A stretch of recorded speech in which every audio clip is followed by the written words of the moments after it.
elemental magic. And with just 5 elements, air, earth, fire, and water, so much has been created in our world that physics can measure, that science can measure, which is interesting to me because, on the same hand, if science can't measure what they can't see, they assume it doesn't exist, which is very interesting because if you had talked to someone like your great grandmother before the time of the internet, and scientists were then coming together to say, we're going to create this thing called internet, your grandmother would have said, what kind of sorcery is that? I can't see it.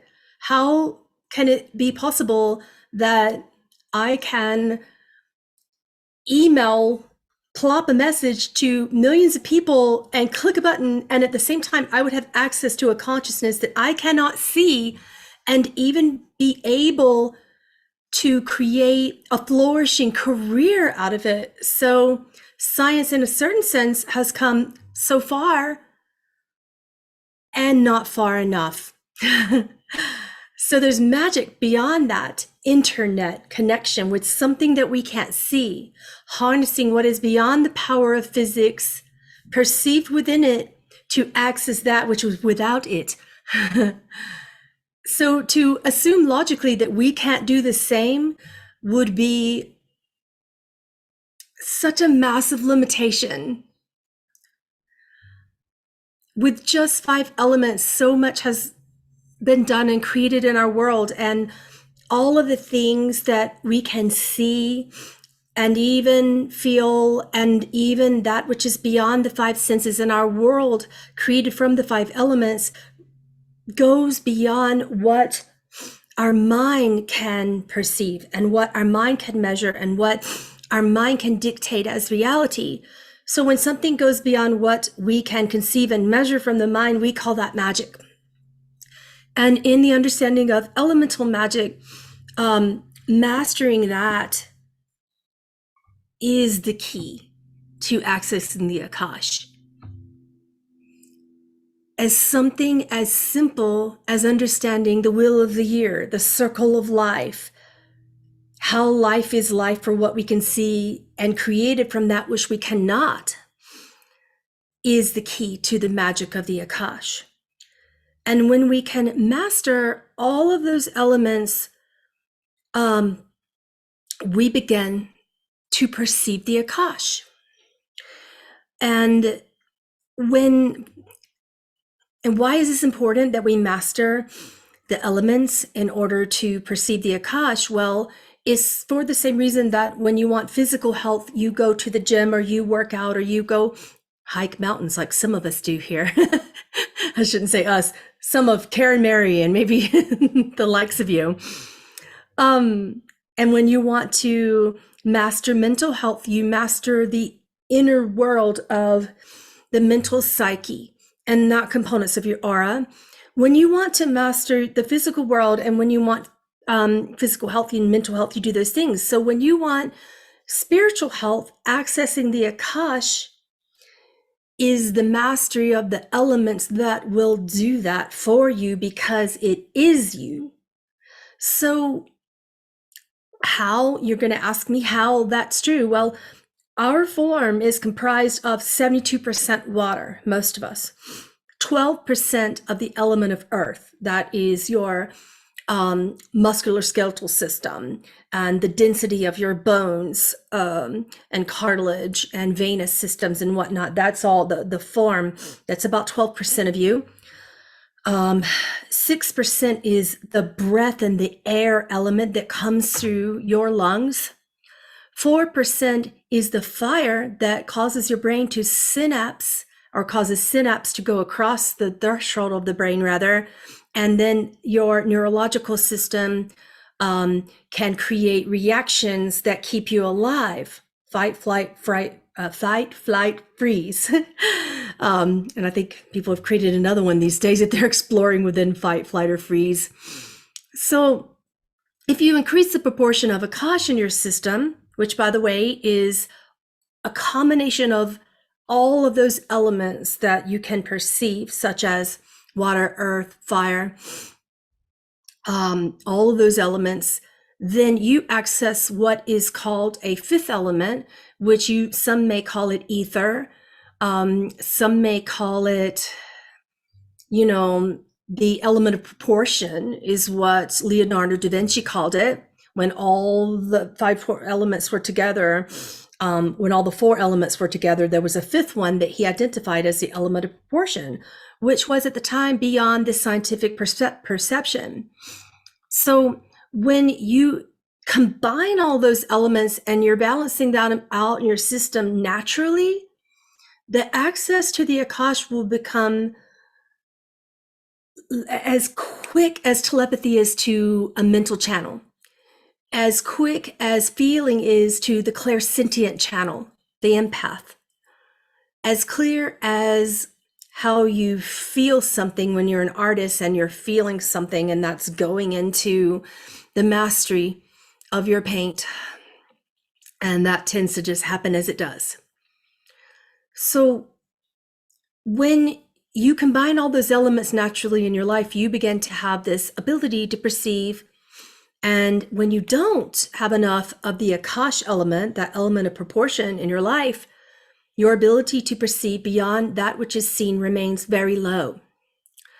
So the Akash is a boundless dimension. Again, it's beyond that which you can perceive and identify with. The only thing that makes it hard, really, for some people to really grasp is that they are addicted to the process of identification, whether that be in their bodies, in their personalities. Some people get too addicted to the help from their guides, or perhaps you have identified the archangel Raziel, who's incredible for opening the door. But once that door's open and you're in there and you're understanding that you're not a body, you're not a mind, you're not even those lives that you are perceiving or the lives of your client that you're helping. They're not that either. And when you can perceive in that boundless dimension that what you're seeing is a story of elemental magic that was created beyond measurement, you will feel a boundless energy that you cannot describe. And some people are calling that Akashic Records healing, past life regression healing. You can call it what you will and stamp all kind of beautiful labels on it. I love those too. It can be very cerebral, but this is not the class where I'm going to do that exactly. You haven't caught me on one of those days. So the Akash is too boundless for that. And when you access more of the Akash, you become that which is also boundless. So you begin to harness and master the boundlessness of all of the four physical elements and that which is beyond a physical element, which is Akash itself. So if going back to what your form is comprised of, what you are, if you're 72% water according to science, 12% earth element, that's your bones and muscle and sinew and cartilage and all of that dense stuff, 6% breath or air element, 4% fire. Those are the synapsing that happens in the electrical circuitry of your brain and your heart, and that which operates from your diverse neurosystems. You are all of the rest. All of the rest of you is Akash. And when you begin to understand that you make up the Akash, that all of that 72% water, 12% earth, 6% air, and 4% fire, when you begin to make the Akash something that is like a container, if you could, I don't have a glass around me now, but just imagine that I'm holding that. Basically, if everything inside of that is more Akash than water, more Akash than the form of the bottle itself or the glass itself, more than what I could breathe into it when I'm drinking it, more than what could guide it, such as the synapsing that helps our thoughts and our bodies from our brains. If you make the Akash, that element of proportion, something immeasurable that holds that which is measurable, the water, the earth, the air, the fire, all together, When you work in the land of the immeasurable, which actually isn't a land at all, it's more of a dimension, that dimension is the boundless dimension that we will call the Akash. That means it's not a place. That's why when some of you visualize the Hall of Records and you do these beautiful things like going through, not that that's bad or right or wrong, but you know how sometimes when you're going through that and the mind's like, yes, visualize that, and then what you want will happen. If you've already accessed the Akasha time or two, that's a great place to remember what you felt once you accessed it. But if you haven't, have you noticed that when you do all these exercises, but visualization of the Akash being the Sphinx or the Akash being the Hall of Records, that you just kind of don't get far? You get like this light, or typically you'll get something that looks a little bit like a book or some pulling on your form and then suddenly flashes of things, but it's not an actual place. It is flashes of components of a time when you felt that you were a body who had a brain that stored memories that then played them out and created with the 4 elements that you believed and still believe exist. Does that make sense? I know that that's a lot to take in, but ultimately speaking, the brain can only show you what you are perceiving exists, which is why you see all these incredible memories of that which you've experienced and created. It's a great start. And it's only a step 1 to the boundlessness of your potential to reach even beyond that which your mind can express about the true nature, the true limitlessness of the Akash. Because when you go there and you perceive something bad, what do? You want to heal it. When you perceive something good, you go, oh, okay. I want to bring creative endeavor back into the life that I perceive in my limitation of time, which is what you perceive as right now. What if, and just go with me, I know I'm throwing a ton at you right now. What if you had the capacity to visualize and have access to all of your lives outside of time, not sequential? When we think of time, we think of a linear line. We think of birth, infanthood, middle age, this time, that time, elder age, and then death, right? And typically people think of the Akash as being something like, well, this happened and it looked like it was probably around the 1800s.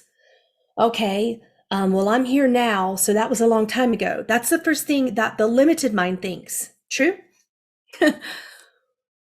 What if in the boundlessness of the Akash, time actually doesn't exist, which is why so many psychics, channels, and Akashic record experts around the world are able to show you when you've been this at a time that's exactly happening, say 2 years ago in another part of the world. And you're like, wow, that just looks like it was, 2019 or 2020, or that looks like it was when I was just 2 years old. So how can that be true? And then how could it be also true that the last lifetime that another psychic saw was in the 1800s? How could it be true that I also have a galactic life right now that's outside of time, or earthly time rather? That's because time isn't measurable, which makes it unreal in the Akash. Our limited perception within our mind has measured and muted our true divine potential. But we're too busy saying, that can't be right because that time frame doesn't line up. Do you see how much we limit the Akash, right? So when we recognize how we're limiting it by only accessing it in a certain way and trying to identify with it, that's the first step to true access of mastery of this element of proportion that we call ether, the beyond. Some call it the spirit world, some call it the other world, the afterlife. All these things are true and not about the Akash. They're true because we're all tapping into the same thing, yet we're calling something and we do the standard human thing. Here's the standard human thing. We do this thing. That's the only way I know how to teach this to you. And I see it in every spiritual teaching. I see it in politics. I see it in religion. And then when people leave all those beliefs, they get into spirituality. into metaphysics, into New Age, into ancient Hermetics, into the great mysteries, into Druidism, into whatever it is that's really calling your heart, all beautiful expressions of the same thing. So the Akash is one of those beautiful things that can't be measured, but what the human mind does, it tries to find a truth that is only true when it is comparable to something that isn't. It tries to find a light that is only bright when it's comparable to something that's dark. It tries to find one truth in all things, and if it doesn't find it there, it limits itself to perceiving what is beyond that which it has identified in the persona, in the measurements of science, in its own belief system, in its own past, that's pretty common, as true, right?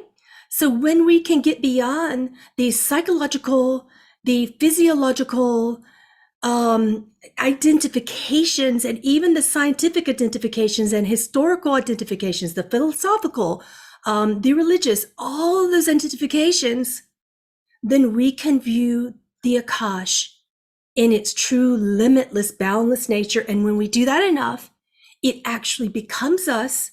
And that element of ether becomes stronger than the element of water, the element of earth, the element of air, the element of fire.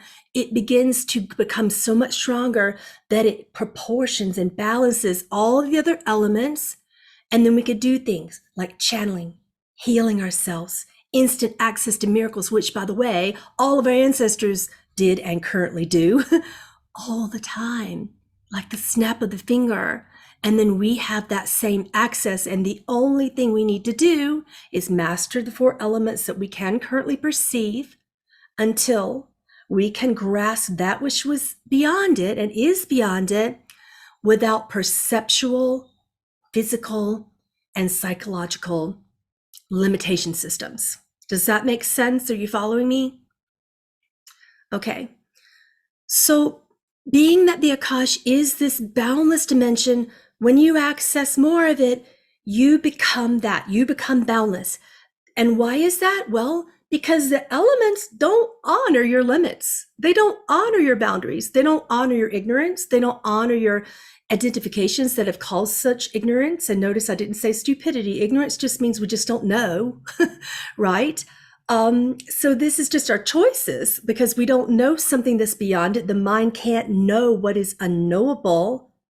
Everything that I've learned from the Akash is only because I've unlearned that which I thought I knew. Does that make sense? So the first thing we need to do is undo the limits of the mind, the limits of the body, and the limits of belief systems, even from all your favorite teachers, including me, anybody, anybody that's taught you anything and it's not working for you, undo that as an identification system. Doesn't mean it's right. It doesn't mean it's wrong. Where did you identify with the process as being the only truth? Where did you identify with the process as being that which can show you something, whether it be a past life, whether it be something that you might perceive as a future potential, whether it be a dream about the collective, whatever it is that you perceive, where did you personally, psychologically and physically identify? When you can grasp where you have identified and let go of all identifications, your Akashic influence to create from that magic of proportion, well, you become the Akash. It will become more magical than I can teach you about today. So air, for instance, it doesn't honor your limits. It's around you. It's everywhere. The wind blows as it shall, sometimes destructively, sometimes peaceably. And when you can honor the element of air in your life, powerful things can happen. Why? Because you don't see the difference between that which is you and that which is air. When you can activate more of fire in your body, in your emotional system, in your life, and identify with the element itself, not its before or its after, not what it can do for you, but just the element itself, how it makes you feel, how you want to become it. The being and becoming of the elements is your key to the access of the Akash. So all of the techniques that you've learned, all those things, those are symbologies of identification that only work initially. So you can, I can teach you a lot of different things about symbols that you can use, and I've already done it. It's already there on my website. It's tons of them on Patreon. So many Akashic Record classes for different sounds that you can work through just to get you beyond the trap of your own mind. But here's where I'm going to trigger you. What I just taught you is a trap too. Right? And I can giggle at that because meditation is a trap to get your mind to meditate. And when you don't need to meditate anymore and you're being and becoming the elements, the process that you're using to do that is a trap until you understand that you are that which you do not have to seek. Isn't that just so ironic in the magical world that everything we're doing is a trap because we're just trying to get somewhere where we already are? We're trying to get to the Akash like it's a place, like it's some palpable function of everything that identifies who and what we are. And it's only the story and the dream, the beautiful nature of all that we've created, not just individually, but collectively. So when you understand the power of what you've created and that you created it and all of us together, individually and collectively, that's going to be easier to just automatically tap in. Don't worry, I am going to give you a trap, a modality. And then you're going to break beyond that and you're going to be like, wow, now I'm doing this all the time. This happens in channeling.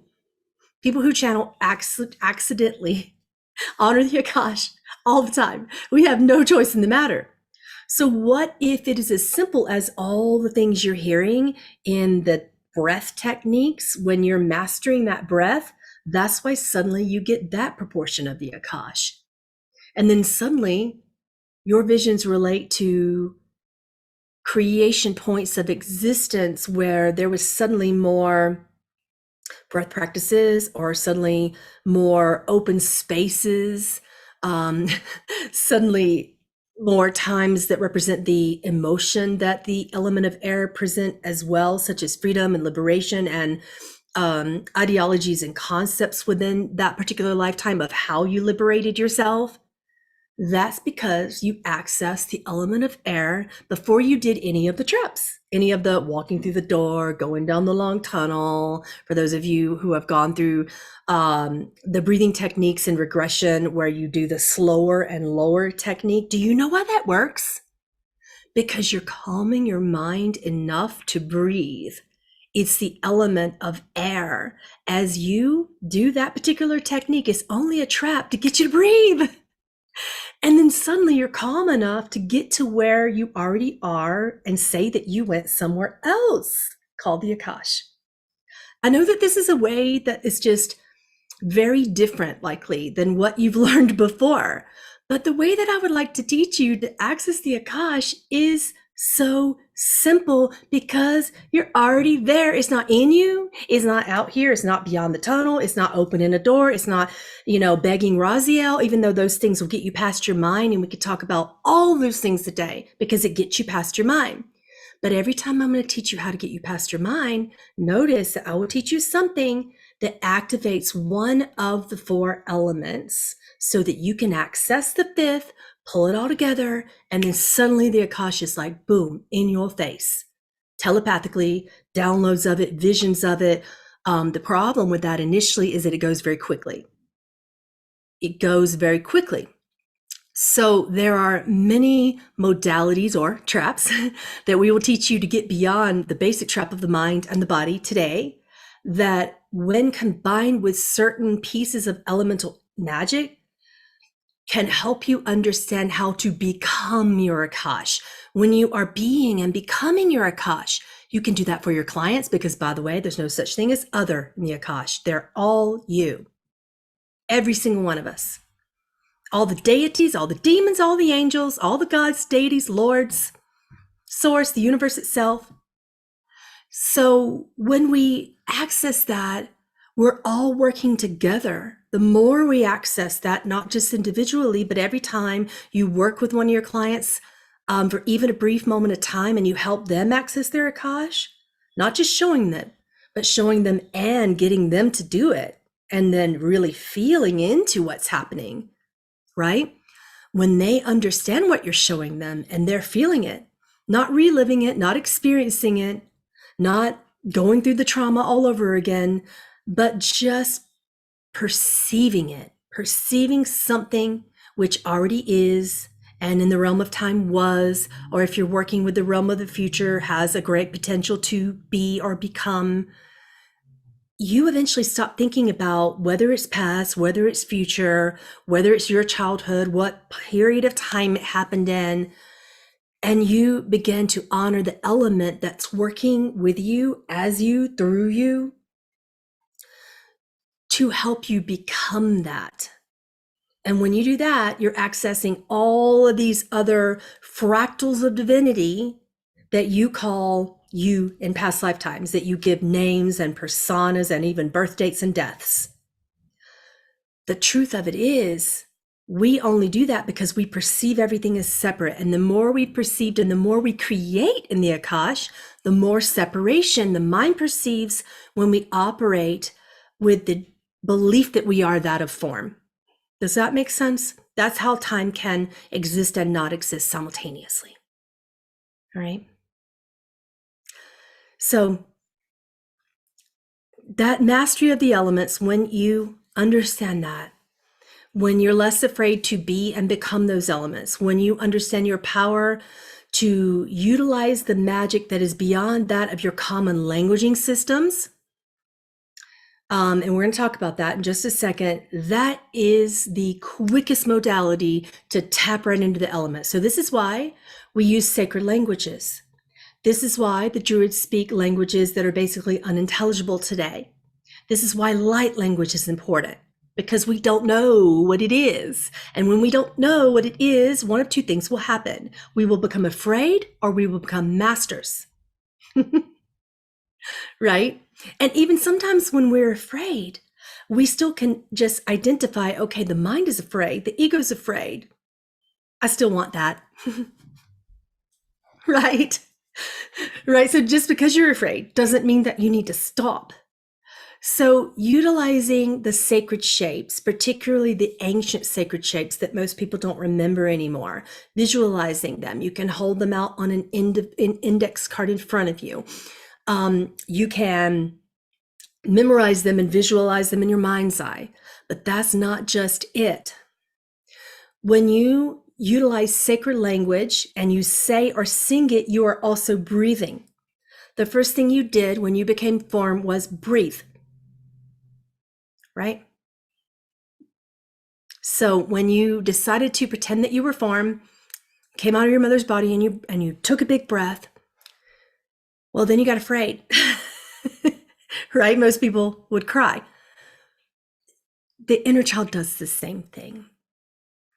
And all the fractals of divinity that you want to know about, all the other yous, when you recognize the elements of that which is same in all and you utilize them in elemental magic, you have to begin with breath. So you have to breathe. You have to say or sing certain things. That's why I created source tones, because I wanted to sneakily trick you in to accessing that which you already are. So anyone who does a source tone likely already is accessing the element of proportion. And when you don't know what it is, you will just do something called lucid dreaming, or you will have visions in your meditations, or you will have what we call precognitive downloads, where you get bursts of thought that become a claircognizant vision. That simply means clear knowing, or a clairvoyant vision, which means clear seeing. All of that happens because you were speaking, singing, or breathing while you were thinking of a sacred tone. Frequency is the truth of the essence of what you are. You can't have light without sound, and you can't really have an expression of sound without there being light. You are that love light that creates everything, but you need a sound to express it. So this is why we seek sacred languages, and we learn the very basics of them in both magic, in druidry, in any kind of spell casting, in any sort of ancient ritualistic, you know, connection to the divine, we are often blessing something through an invocation. All right. So invocations are absolutely necessary because you can't speak without breathing.